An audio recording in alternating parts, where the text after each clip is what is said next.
అతడు నేరాలే కెరియర్‌గా మార్చుకున్నాడు. హత్యలు తప్ప అన్నీ చేశాడు. హత్యాచారాలు, లైంగిక వేధింపులు, బెదిరింపులు, వసూళ్లతో హల్చల్ చేశాడు. మసాజ్ సెంటర్‌లను టార్గెట్ చేసుకొని కోట్లు గడించాడు.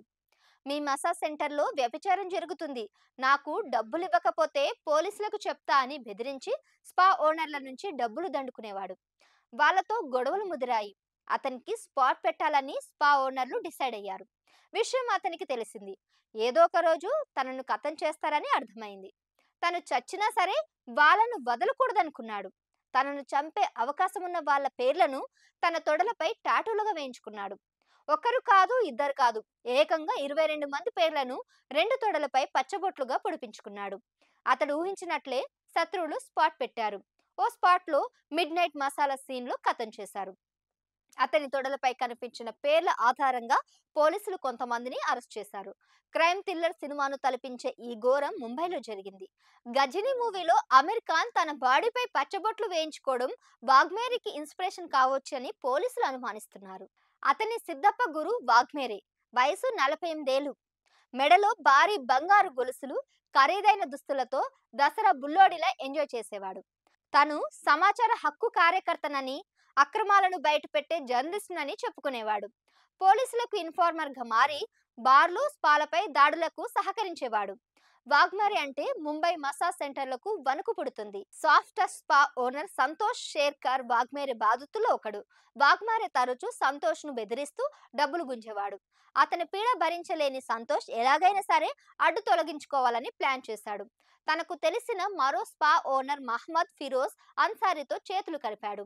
అన్సారీకి వాగ్మేరికి కూడా పాత గొడవలు ఉన్నాయి. అన్సారీ స్పాలో వ్యభిచారం జరుగుతుందని వాగ్మరే పోలీసులకు చెప్పడంతో స్పాపై దాడి చేసి మూసేయించారు. పాత కక్షను తీర్చుకోవడానికి అన్సారీ హత్యకు స్కెచ్ వేశాడు. సంతోష్ నుంచి సుపారీ కింద 6 లక్షలు అందుకున్నాడు. వాగ్మరే హత్యకు ప్లాన్ చేసిన అన్సారీ మొదట అతని దగ్గరికి వెళ్లి బెదిరింపులు మానుకోవాలని హెచ్చరించాడు. వాగ్మరే పట్టించుకోలేదు. అన్సారీ ప్లాన్ ప్రకారం రెక్కి నిర్వహించాడు. మంగళవారం రాత్రి వాగ్మరే 21 ఏళ్ల గర్ల్ ఫ్రెండ్తో సియోన్లోని ఓ లిక్కర్ బార్లో బర్త్డే పార్టీ జరుపుకున్నాడు. అన్సారీ తన అనుచరుడు సాకిబ్తో కలిసి బార్ దగ్గర కాపలా కాశాడు. పార్టీ అయిపోయాక వాగ్మరే తన గర్ల్ ఫ్రెండ్తో కలిసి నలసోపారాలోని సంతోష్ స్పా చేరుకున్నాడు. ఆ గర్ల్ ఫ్రెండ్ ఆ స్పాలోనే పనిచేస్తుంది.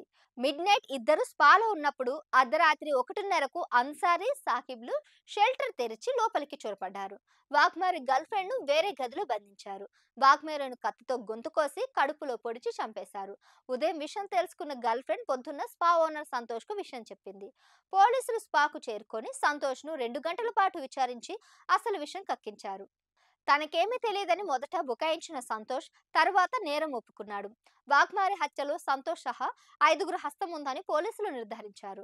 5గురిని అరెస్ట్ చేశామని, హత్య వెనుక వాగ్మరే గర్ల్ ఫ్రెండ్ హస్తం కూడా ఉండొచ్చని అనుమానిస్తున్నామని చెప్పారు పోలీసులు. వాగ్మర్ ముంబై, నవి ముంబై, తానే, పాల్ఘర్లోని మసాజ్ సెంటర్లను 15 ఏళ్లుగా బెదిరిస్తూ డబ్బు దండుకుంటున్నాడు.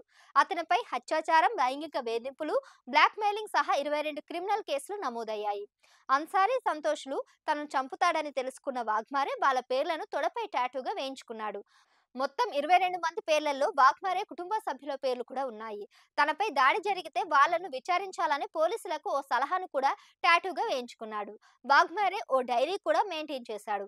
అందులో తన యాక్టివిటీస్ గురించి వివరంగా రాసుకున్నాడు. తనకు నచ్చని పనులను రెడ్ పెన్ తో, నచ్చిన విషయాలను గ్రీన్ పెన్ తో రాసుకున్నాడు.